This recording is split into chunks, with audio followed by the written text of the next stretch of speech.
That is the limud way, but we will try to finish promptly on time. Will? I will try to keep us finishing promptly on time. Yes, I get to MC this as I'm Rabbi Tabick. I am her son, and so I get to ask all the difficult, juicy questions to really put you on the spot here. Not fair! Just to keep us, in case you get bored of looking at us, we have a selection of things coming up behind us.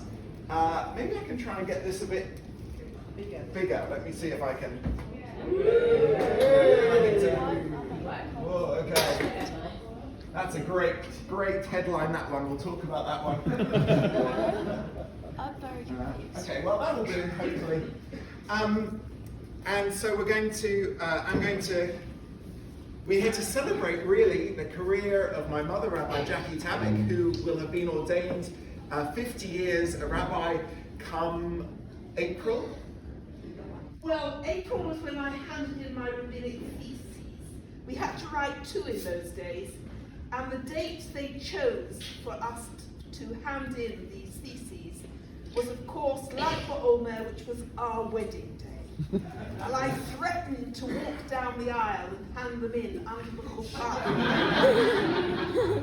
I didn't. Did you give them a no? We'll get that. So, celebrating 50 years of your career, but also therefore 50 years of women rabbi in the UK. And I think it's really an important.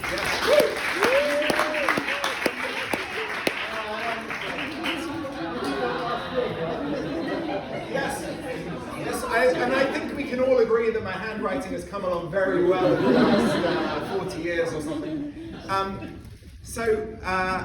going to be getting to ask the questions. I know that there is a panel later on the week with more women rabbis discussing what it means for the movement as a whole, for the Anglo Jewry as a whole. But here we're really talking about you and your career. Hopefully we'll have a few minutes for questions at the end. But to start us off, maybe you can tell us about some of your early experiences of synagogues and rabbis that sort of led you down this road. Right. First thing I have to confess is that I don't have any memory before I was 8. My father died when I was 8, and that's the first day that I remember. So what I tell you is stuff I know from my mum and from the family, not from my own experience. I can't tell you that myself.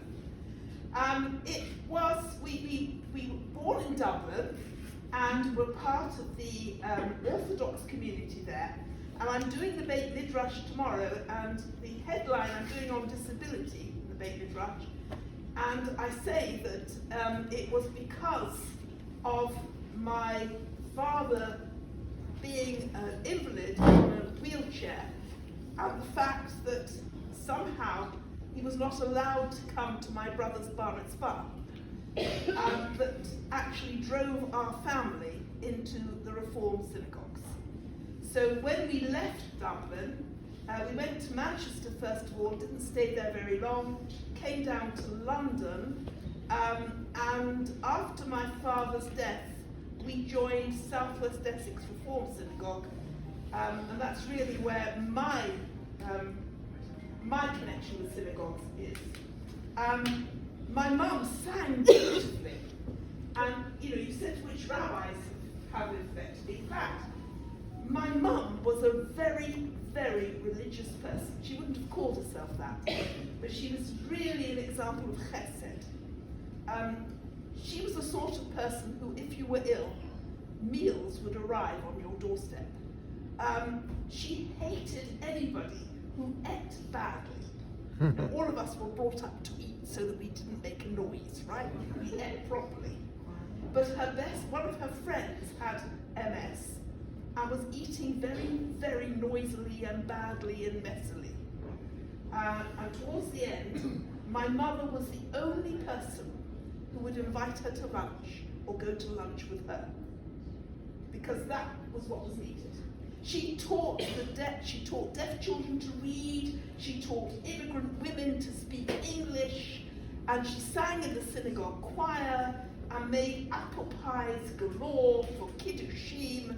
She was fantastic, she really was. When she, just soon after we got married, she was very ill and was going into hospital for an operation. And she almost died. And we discovered later that she filled the freezer with cakes for the shiva. It was all there. That's my mother, see.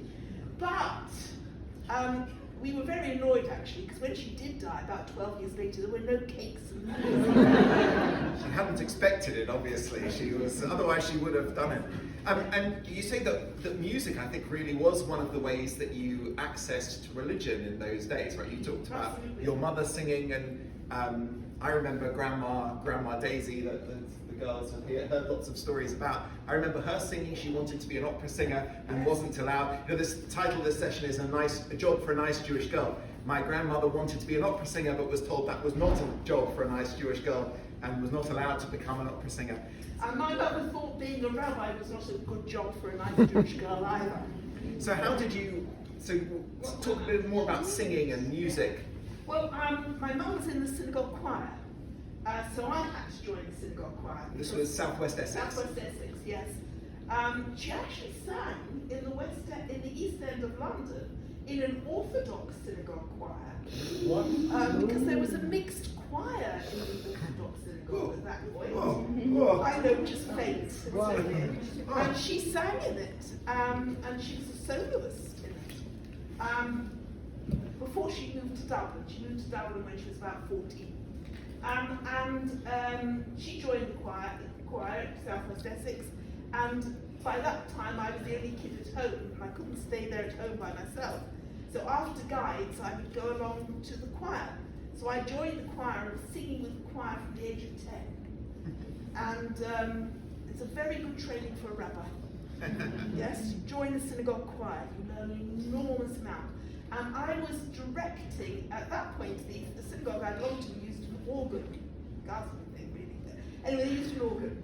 And on the High Holy Days, when I was 15, 14, we had a non-Jewish organist and a non-Jewish choir master. And I was the only person who could really be spared from the choir, could speak Hebrew, could read Hebrew, and could read music. So guess who, flew them all in for the whole day on Yom Kippur. I was in charge of making sure that we sang the right piece of music at the right time the whole of Yom Kippur. Good training. But I'm just looking at Tim here in terms of being in the synagogue choir as a training for ground for the. One of my most traumatic Jewish memories. And yet he is still heading for the rabbinate. Anyway, never mind, that's a story for later. But there were some rabbis that sort of helped you along the way, even though obviously there were no other women in England who were doing this training. Do you want to mention some of those colleagues? Well, yes, there was Alan Miller, Rabbi Alan Miller. He actually left Southwest Essex and went off to become a Reconstructionist rabbi in New York. But at that point, he was the rabbi and I told you, I sang in the choir. So I was there every Shabbos. And one Shabbat, he gave a sermon on how if he used words, or there were words in the prayer book or anything that we didn't understand, we should always ask.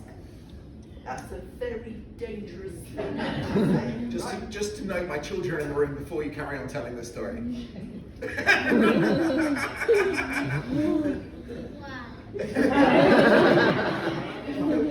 He used a difficult word. You carry on, it's okay. He used a difficult word. And I went after him afterwards and asked him what he meant. He wouldn't tell me. He said, go and ask your mother, dear. Which is why I remember the story. But he was good. And then, of course, Rabbi Dov Marmor. He was my real rabbi when I was growing up. And he remained really my rabbi. He allowed me to follow him around when I was thinking of becoming a rabbi, so I should know more about what the job was. I remember one of the things he told me was, he said, don't think that rabbis, whenever they get 5 minutes, actually sit and pray. He said, they don't have time. And he pulled out all these lists of all the people he had to phone and write to and see and everything else. And he taught me that you have to be organized to do that. And then, of course, I worked for years with Rabbi Grin, who has also taught me a lot. He was the sort of guy who, when he visited you in hospital, and he did me once, a couple of times when I had the kids and when I had my tonsils out, and when he left, you felt better. Because he gave you full attention. Absolute full attention. And that made you feel good. I think he forgot you the second you were out of the room, but at that moment, full attention. Full attention. And I learned so much from him in terms of interfaith work. And so how did you decide you wanted to become a rabbi, right? The first person, you had no one to, I mean, obviously, okay, there was Sally Priesand in America. But I didn't know about her. I'd never heard of her. And so... No internet. Who knew about Sally Priesand? I think I'd heard a rumor. So how did you decide you wanted to become a rabbi? Well, I was very involved in synagogue life. I was teaching a Cheder. I was teaching bar and bat mitzvah kids. I was in the choir. And I was part of a youth group called the World Union for Progressive Judaism Youth Section. WUPSHIs for short. They should have worked on a better acronym, I think. That's one of those. WUPSHIs. And WUPSHIs produced an enormous number of rabbis. Jeffrey Newman, Jonathan Maganit, Colin Imer. I wasn't there. You weren't there. Colin Imer, a huge pile of them, about 10 of them. And then I was sort of at the end of that, and we went to lots of conferences in Europe. I met Rabbi Steinsaltz at one of these conferences. He actually came to a conference for Reform Young Jews, and he taught. He was amazing. We were invaded by wasps, and most of us were terrified. And he just stood there with his hand out like this, and the wasps came on his hand. And he just talked to them like this, and they flew away. It was an amazing guy. And he also taught me. He was very upset when we walked through a dark area, somebody on Shabbat, and somebody put lights on. And he said he doesn't want anybody to do anything for him that he wouldn't do for himself on Shabbat. And that was something I learned, and I refused in my congregation to let them do anything that I wouldn't do. Because it was an important lesson for me. Another guy. But yeah, so then I was there and I was training to be a teacher. I wanted to learn more about Judaism. I wasn't sure I wanted to be a rabbi, but I knew I wanted to learn more about Judaism. And I reckon there were tons of people to teach the 3 R's, but maybe the 4th R of religion. One of the first articles, which will come around again when I get up and put it on again, but one of the first articles talks about the fact that when you started at the college, you weren't sure that you were going to become a rabbi at the end of it. No. What challenges did you face as a woman applying to rabbinical school in the 70s? Nobody answered my letter. Yeah, I wrote a letter to the college applying, and I got no answer. And they had theoretically agreed to accept women already. Oh yes, they had accepted, theoretically, 2 women before me, but they somehow got them married off before they could come to the college. So they didn't come. So I went eventually into the office. I said, look, I've got a job. I've just been offered a job as a teacher. I have to know, can I come to the college or not? Because otherwise, I must accept this job. And the secretary there was a lovely, lovely person. She said, look, what's happened to your letter is it's going from desk to desk to desk, and nobody dares answer it. So she said to me, write a letter to Rabbi Hugo Grimm, and he will make sure that it's answered. So I did. And then I did get an answer and was called in for an interview immediately. But without him, it would just have gone on in circles and I would have given up. And when I got to the interview, I was asked, did I want to become a rabbi? And I said I wasn't sure. And you have to understand, it was one of these awful interviews. There were 7 men on one end, yes, and me. right, the other side of the table. I was asked if I could read Hebrew, and you know, it isn't the days of Jewish day schools where you expect people to read these days, yes? Actually, women in those days a lot didn't. If you think about it, 70 years ago, it just didn't happen. There wasn't schooling. But as it happened, I'd done my O-level with Rabbi Dov Marmor, and they produced a Mishnah and gave it to me, and luckily I had studied that with Rabbi Dov Marmor. So I then translated the first bit. That, you know, what could they do? So they agreed I could go to college, but wouldn't give me any grant, because I didn't promise to become a rabbi. So the first year I was there, I was given a job at West London Synagogue, and I was incredibly poor. I actually had to stuff my shoes with newspaper because they had holes in them. They were letting in water. And I used to go to the shops and make sure that I wasn't spending more than £1 on food for the whole week. You know, it was tough. At the end of that, the chair of the rabbinic students, Michael Hilton, no, sorry, not Michael Hilton, Michael, what was his name? Dentist. Howard. That's right, Michael Howard, thank you. He went to the college and said none of the other male students were asked when they become a rabbi. None of the male students had been asked whether they could read Hebrew. How dare they do this? And they then give me a grant. So they did. So I got a grant. But I didn't actually fully make up my mind until I was already writing my theses. And one of the, you know, no word processors, no Google, yes? So the only way you got to know where anything was to go and find somebody who had an encyclopedic knowledge. And that was Rabbi Louis Jacobs.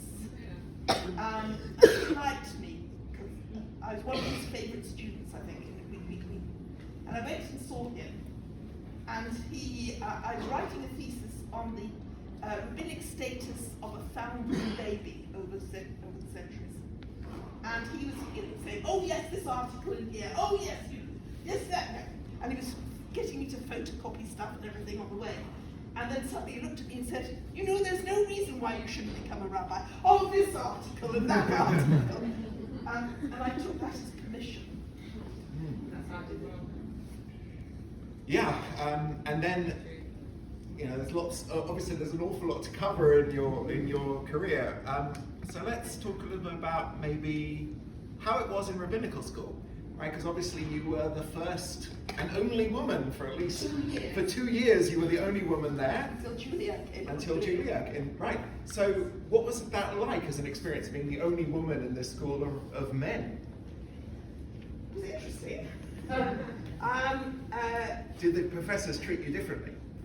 Well, there was one professor who apparently told, and I won't tell you who it was, the filthiest, dirtiest jokes in his class. So horribly dirty that the male students didn't like them either. I mean, nobody liked them. And there was a lot of talk, you know, what would he do when I got to the class? And he never told one when I was in his class.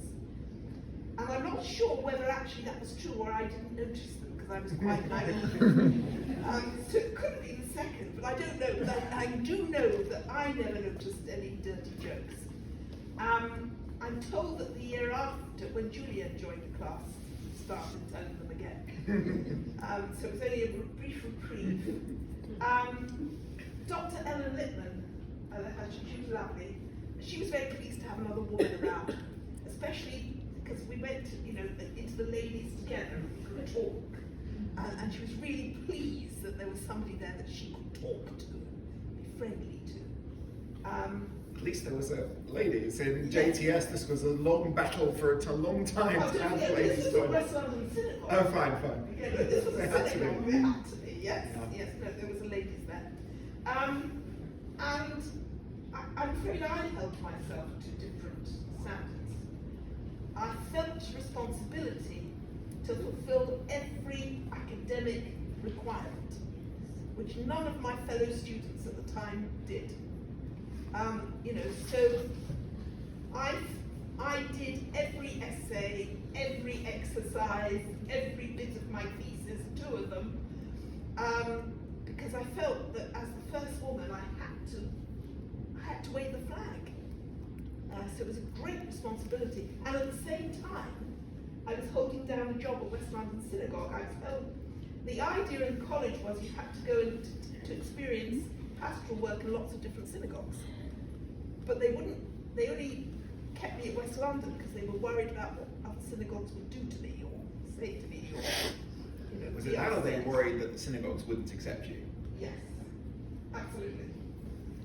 Yeah. And so I only stayed at West London.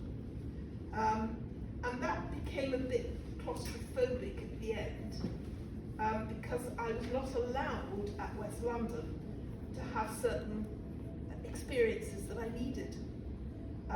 So in my final year, I organised myself to go off and take High Holy Day services at the Settlement Synagogue.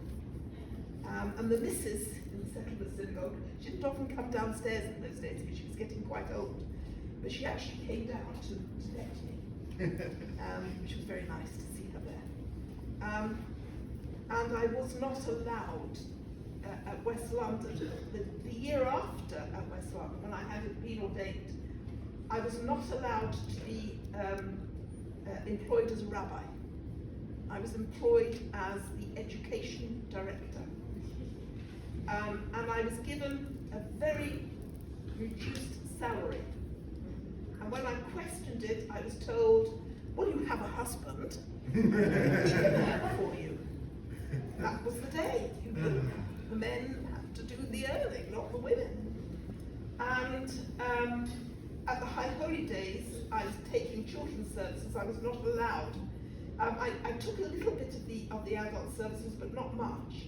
And at West London in the main synagogue, after I took the service that first year, I then had to go and sit in the women's gallery, right? Because they separated the main synagogue at the High Holy Days, which was quite ludicrous, really. And the women, I didn't lead the rebellion, but the women did rebel after that.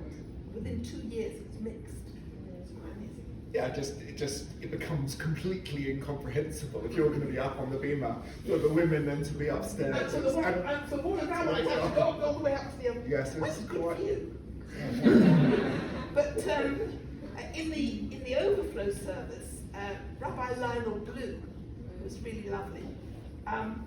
He decided, I was sitting in the congregation because I much preferred the overflow service to the main synagogue. Because in the overflow service were all my friends, all the people I knew. In the main synagogue it was, yes, and not what everybody saw, yes, that's what it was like.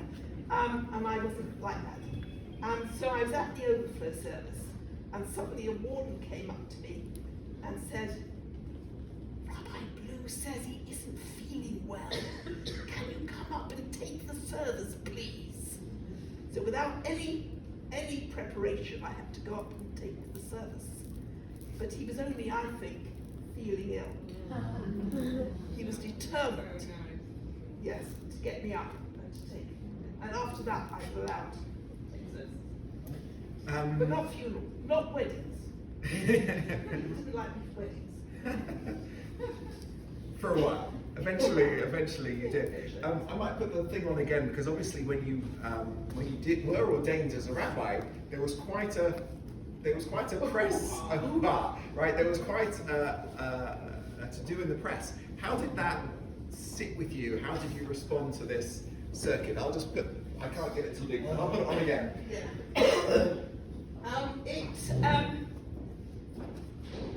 I found it very difficult.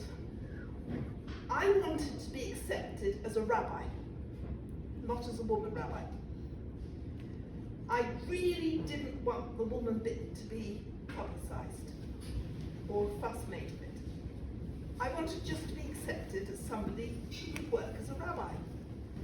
And it actually took me a long, long, long time before I actually was prepared to engage in the discussions about the difficulties of women rabbis, or some of the problems. It really took a good, I don't know, nearly 20 years or so after I was ordained. Really when I started getting some problems at West London. So when I was ordained, I tried very hard to make the newspapers include my colleagues in all that we're going to get there. I just love the opening line here. This is an Australian newspaper. It says, "Fellas, how would you like to date a rabbi?" It's very 70s about this headline. Very Australian, very 70s. It's kind of a wonderful. It's just flashing your smile and dimples. Anyway, yes, it's quite something. In a minute, you'll see the photograph that the press took of us ordinance on the day. And I insisted they took a photograph with us all on the roof together. The absolute majority of the newspapers then cut out my colleagues and only showed me in the photographs. And I was really quite upset about that. I was also asked within a week by The Guardian, how does it feel to be a woman rabbi? And I said, I've only been a rabbi for a week, I don't know. You might ask me in 20 years. They didn't. They were waiting for 50 years, no doubt. They're going to. Maybe, you never know. 50 years is coming up. And the other one, which will eventually come up, I really enjoy the headline, why rabbinic couple have decided to split. When what they mean is they're not going to work in the same synagogue, they want to work, and it has this suggestion that they're going to get divorced as this big headline. Anyway, it's very interesting. So you've worked in many different communities and settings, but for a long time you worked at West London Synagogue. Yes. And I just would like to hear some of your highlights of what would you say some highlights of your career working as a rabbi in West London, in Weybridge, Northwest Surrey Synagogue. You've worked for West Central Synagogue. You've been the head of the Reform Beit Din. You've been working both here and in Europe, which you still are. Which you still sort of are until they can arrange to take someone else. I don't know what they're looking for. What are some highlights of your career? Highlights. Oh. I love teaching. That's the thing I love the most.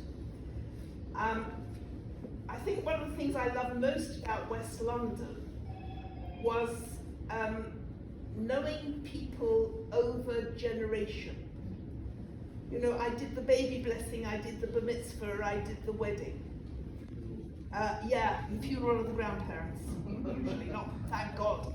I did have to bury one kid that I had done their bar mitzvah for, which I felt was awful, absolutely awful. But to be part of a family through the generation, that was something I felt was a real honour. Highlights, I suppose changing the atmosphere of West London. I'm a bit of a radical, I suppose, in that way. I actually got them to dress up and make a noise on Purim. When I first went to the Purim service at West London, there were about 20 people who sat in total silence while the Megillah was read. Yes, they took Purim very seriously, which is... Yes, about 20, nobody else. And by the time I left, the place was packed to the gills, and everybody, including most of the adults, were dressed up, and there was fun and a dance. And Simchat Torah, they also took terribly seriously. By the time the last Simchat Torah, when Rabbi Grimm was still well, that we did, he actually danced with me with the Torah.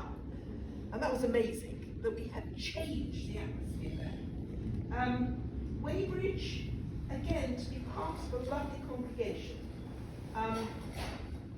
to be able to, I changed the Cheder there, absolutely. When I got there, none of the kids could read Hebrew, I discovered very quickly. I had to do a big, massive changeover there. Other things in Weybridge were just the lovely people. It was one of those synagogues which was amazing. The council turned up to adult education. That is wonderful. If you ever want to go to a good synagogue, it's the synagogue where the council members turn up to adult education. It's fantastic. And where Central was a family, an utter family. Because it was small, we all knew each other well. We all supported each other. And it's just sad that it died during COVID. It didn't quite succeed during COVID. You were talking about some of your interfaith work as well, and certainly I remember we having some unusual visitors coming to our house when I was a child growing up. And so I wonder if you want to talk to us a little bit about your experiences, your more unusual experiences as a woman rabbi with these interfaith well, the first one happened when I was just ordained, when I was at a conference, and a C of E clergyman came up to me and said, "Tell me, as a woman rabbi, how do you manage doing the sacrifices?" And at first you thought he was joking. I thought he was joking, then I realized he was serious. And I said, well, for nearly 2,000 years, I mean, it's a long time ago, right? Nearly 2,000 years since the temple was destroyed by the Romans in the year, there's been no sacrifices, no temple, and no high priest. He said, "Really?" I said, "Are you teaching it all wrong?" And he'd been teaching this in his schools. You've got to hope things perhaps have improved in 50 years, but... Or in Australia, I did a course for nurses. I was a part of a course for nurses and doctors to treat their patients better. And this ghastly C of E clergyman there, he said things like, Muslims, during Ramadan, they fast all day and they make themselves sick on food at night. And these stupid Hindus are worshipping cows. And I was so pleased I was there to talk about Judaism, because I ghastly what he would have talking about Judaism. And I said to him at the break, I said to him, he started off, Islam is the oldest religion in the world. Well, exactly. So I was only a rabbinic student, so I said, "I'm curious how you came to this conclusion." And he said, "Well, I've got a book, and it's the first chapter." But Hinduism is.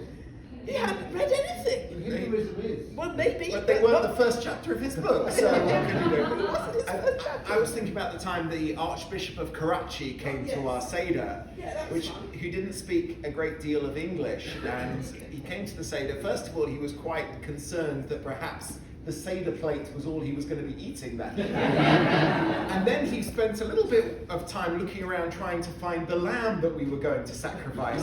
And it wasn't until turkey was served that he was actually convinced that we were not going to be killing and eating a lamb that night. That was quite exciting. Yeah, it's definitely exciting, yes. Yeah, there were some moments like that. And you mentioned also that was the week that was. You said that was something you enjoyed. Yeah, that was something. That was the week end after the ordination, the next week. I was lying in the bath Saturday night, and there was the program. That was the week that was. Remember that one? Yes. And the announcer said, "Following the ordination of Britain's first woman rabbi, soon they will be multiplying like rabbits." And I was delighted. I thought that was wonderful.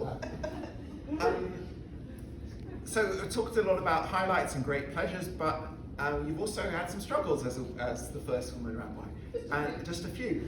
Let's, as much as we can, maybe we should talk about some glass ceilings that you've encountered. Well, the obvious first one was West London, but I'm not allowed to talk about that, which tells you everything. I didn't sign anything though, so if anyone wants to ask me any questions about West London Synagogue, I can speak freely. I can't. It wasn't great, but there is an article here which does talk about it. The JC did report on the situation. They did, and the national press talked about it. Yeah. There were articles in The Guardian and The Times, all on my side. All the articles were on my side, not understanding why West London had acted as they had. And the great thing about that was my colleagues. My colleagues were wonderful. Oh, there's that great headline. Yes. But my colleagues at that point were absolutely wonderful. No, not one rabbi in Britain applied for the job at West London Synagogue. Nor did any rabbi in Israel or Australia or South Africa or any of those countries. There were 6 people who applied from America, one of whom dropped out the minute he heard that I was actually still there. He said he was told that I was not applying for the job, and the minute that he heard, he dropped out. And the other people had all been thrown out of their jobs for some reason or other. That's the way it was. Yes. Yeah, so I can talk freely. So this was a very difficult time in my life as a teenager, where you'd been doing this job at West London for so many years, and it was really our home. 22 years, yeah. And to then discover that after Rabbi Hugo Grin had passed away, that they were not going to accept you as the senior rabbi, even though at that point you were doing the job of at least 3 and perhaps 4 rabbis worth of jobs since. I ran the synagogue for 2 years after Rabbi Grin died. Yes, and before that, anyway, whatever. We can get into this more, but that was obviously a very, very difficult time. And a certain amount of glass ceiling at Weybridge. Is that the article about that? Yes, and that's that's Mark Weiner, who took the job at West London Synagogue. I won't tell you about it. No. But ask me later. I can talk about But he played the guitar well. I don't know if he did. You don't know if he did? I'm not convinced he played. Anyway, it doesn't matter. Well, he carried He it played it. Yes, he played it. Anyway. At Weybridge there was a certain glass ceiling that emerged as well. That they very much wanted to replace me with a younger model who was male, preferably with a pregnant wife. They didn't get it, but I left. That was sad. But I think it's something that something that we all need to be aware of, is that even in these progressive communities, you can still discover that at heart, the image that they have of the rabbi is a certain way. One man with a pregnant wife, yes. And I mean, my wife wasn't pregnant at the time I started my job, but I definitely have benefited from that. Well, we hope you benefited from your wife being pregnant more than. They've left, so I can say anything I like. I feel an important question maybe to ask, and we're going to come close to getting some questions from the room. Some questions about what you think your legacy is. Right, now that you've been a rabbi for 50 years, you've stepped back from working in communities. You're still. I have to tell you, my mother must build up the most air miles of any rabbi. Every time I turn around, she's flown off to a different country to convert more people to Judaism, to meet in Azerbaijan or wherever it is, or Saudi Arabia. My mother is the jet-setting rabbi. But what do you think your legacy? And that's environmental conference. Yes, exactly. It's crazy. But what do you think your legacy might be? Well, I suppose the most obvious one is I have so many gorgeous, lovely colleagues, many of whom, some of them at least, are in the room. And I suppose, I mean, some of them tell me that they did it because they knew about me. So I suppose that's it. And I opened the door at the college. They couldn't close it again. Once the door's open. So I suppose that's the most obvious. There's so many lovely women rabbis around now, and change the nature of the job. There was a fear, and it might be right, that some of my male colleagues felt that their job careers, their earning power fell when there were women rabbis. And it might well be that was, because women get paid less, right? Yeah, unfortunately. Yeah. So I don't know whether that's true anymore.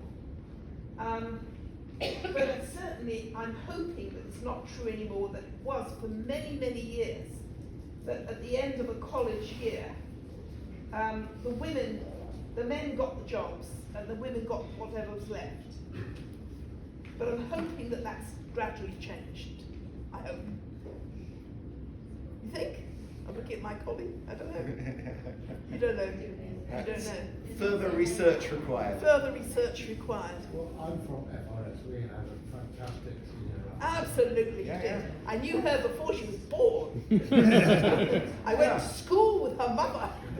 So very many women who were directly inspired by you, and therefore a lot of other women who were indirectly inspired by you. And I'm personally grateful as a rabbi of the Masorti movement that I have the pleasure of many women, non-male colleagues, and I think it's really a lovely thing that that's possible. We certainly do different jobs sometimes, which is fine. I find it a bit odd to admit to being that influence, but I think it's I'll say it for you. Thank you. I think also my legacy partly, I hope, is the influence I might have had on families over the years. You know, the people I've educated, the people I've married, the people I've buried. You know, you meet people and they come up to you and they say, "Oh, you won't remember me," which is a terrible thing to say to a rabbi, by the way, don't say it. But I was, you know, you buried my mother 30 years ago and we still remember how you, whatever. And it's a terrible thing to say to a rabbi because we meet a lot of people. You won't remember me isn't as bad as, I'm sure you know who I am, don't you? Oh my God. Oh, it really is Terrible. awful. At least at the moment we all have these badges on. I'm very good at reading quickly. Yes, exactly. And then there is our personal legacy. Yeah. And our son Jeremy, who's got a PhD in Talmud,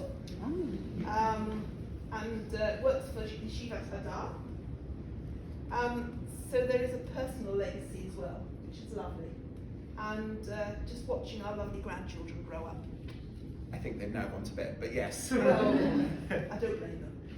So we have about 5 minutes left, and we have space for a few questions. Maybe I'll take 3 questions if there are, and then you'll answer them as you like. Any questions in the room? Yes, go for it. I have a tangential question. I remember officially reform today. Not only did we have the greatest women rabbi ever, except for one, Miriam Berger, but she succeeded by a senior clergy. Our female cantor is now a senior clergy. It made me wonder, is the same thing happening with cantors? Are we getting female cantors through the system? I've not heard of many. Great, good question. Can we add a couple more questions? Anyone else would like to add and ask anything? Yeah. What was the word you didn't want to say in front of An excellent question. Nobody here? Brothel. Shock horror. Any more questions we can add to the mix? Yes, thank you. Jackie, both you and I have high soprano voices. Oh yes. Have you, as I did when I went to lead a service in an old age home, one lady said, "Why does she have to sing so high?" Have you had the same kind of response? Yes, one of the reasons why I left Weybridge. Yes. I had somebody said to me, "You know," she said, "it's all right, you can sing in tune, but at least you can sing lower." And I can't. No. I'm incapable of singing lower. But she wanted to have a male who could sing, you know, a nice, reasonable. I mean, she sang a fairly low contralto herself. And as to women chazanim, I think there are many, which is lovely. I mean, Jackie Chernett, of course, in the Masorti movement is a huge inspiration for many people. And yes, there are Zoe many Jacobs women. There are many women. and Rebecca Blumenfeld also in Masorti. There's many around, but there aren't that many cantors around in general for various sociological reasons, I suspect. And also, like, synagogues don't have enough money. But they're not sopranos generally. Interesting. They're not sopranos. Jackie sings an octave lower than we do. Yes, I know. You and I sing an octave higher than anybody else in the shul. I saw a question over there. Let's have a few more. I'm interested in how much you think the role of female rabbis has changed in terms of you and Sally Priest and you in America, sort of opening the door and entering the man's world, and as a current rabbinical student, like the role of the rabbi as more women are taking up the role. So what are your observations about how we've changed, how you and your colleagues and our generation has changed what being a rabbi is? Right. What's- Let's gather a few. Okay. Any other questions you want to have? Yes. Did you ever think about giving up being a rabbi? So his first question is, how has it changed? Secondly, did you Yeah. ever think about giving up? And last one? I'm interested in whether what your experience was of the reaction of your congregations when you were first seen as a rabbi, because you did the baby blessing for my daughter, which, as I was saying, must have been one of your first, because she's coming up to 50 now.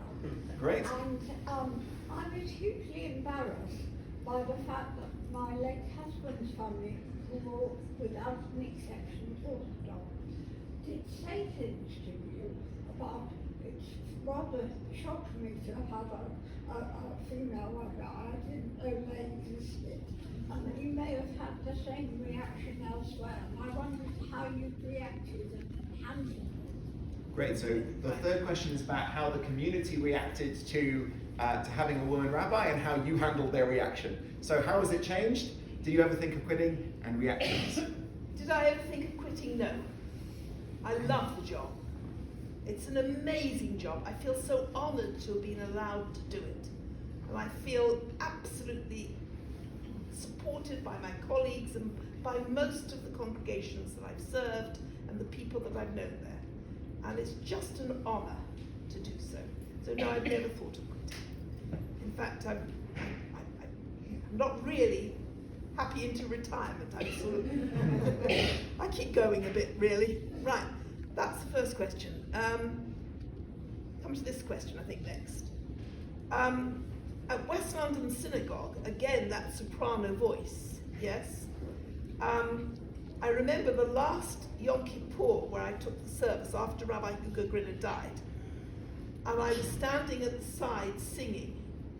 And there was a man in front of me who went like this. Oh. And you know, my friend over there, many of you know, I sing reasonably. I sing in tune and I've got a nice, reasonable voice. But he went like that. On Yom And Kippur. at Yom Kippur. And that was the end of Yom Kippur for me. I mean, that was it. I couldn't join in and I couldn't do anything after that. It was awful. And there was a man at West London Synagogue who, whenever I went on the bema, took out his newspaper. Like this. Right? And there was times when it was all, I didn't want to impose myself on anyone because I never felt that that's right. So, is that timing? Oh, that's good. It's okay. So, weddings took a long time before people were prepared to allow me to take a wedding. Somehow they felt it looked more kosher if a male did it, right?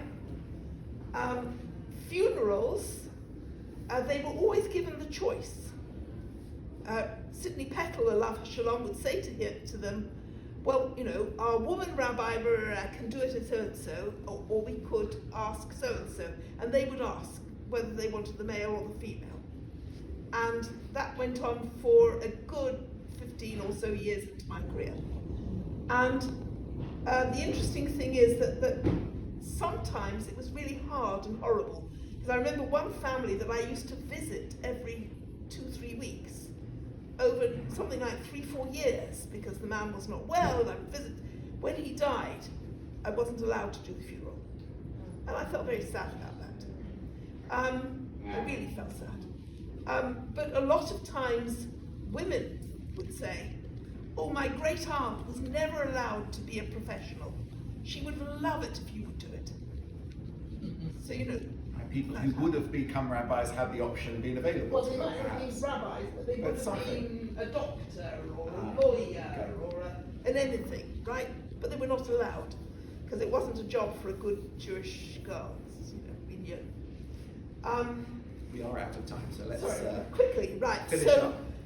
there were problems problems with the congregations. Can I tell them a very funny story? Then I'll ask. Yes, quickly. Quickly, funny story. When I was a student rabbi, I filled in for a colleague of mine in a liberal congregation in South London, which I won't tell you which one it was. They were itinerant at the time, and they took their Torah scroll home with them and brought it back each Shabbat to the place that they had hired. And because one week they forgot to put it in the ark before the service, they got into the habit of carrying the scroll in, right? And everybody loved that. So, and the rabbi did it, or the student rabbi. So they looked at me and said, well, can you carry the scroll in? And I looked at the scroll and I said, no, please, you carry it. So at the end of the service, and they also read the Torah Friday night. So at the end of the service, the chairman came over to me and said, you know, we took a vote, and by 6 to 5, we agreed to let you touch the Torah, right? But I'm so glad you didn't. Oh, God. But of course I had, because you had to read from it. He had noticed, right? I wasn't going to tell him. His wife was killing herself laughing at the dining room, right? She said, we take it home each week. Who does he think lifts it up and dusts under it?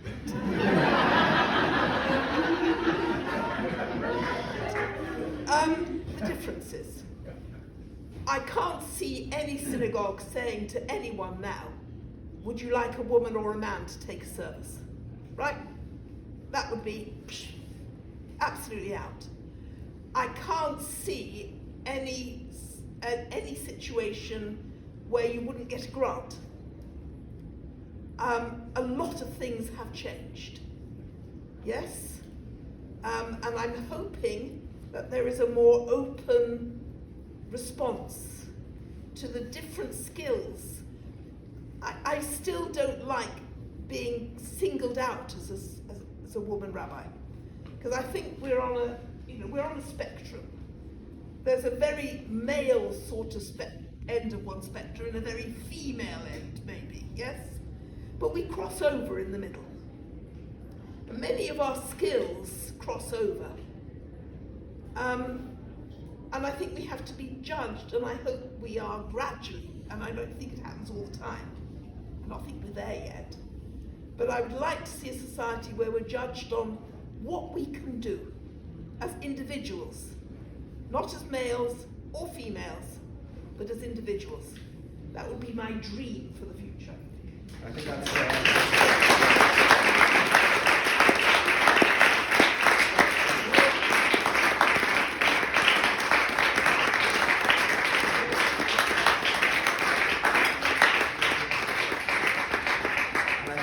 the right note to end on. If you would like to hear my mother speak more about the history of rabbis and what the future might hold, tomorrow afternoon she's joining a panel of other colleagues who are all speaking about women rabbis in this country. Thank you for your time. More than me tomorrow. Thank you for your time and have a wonderful evening.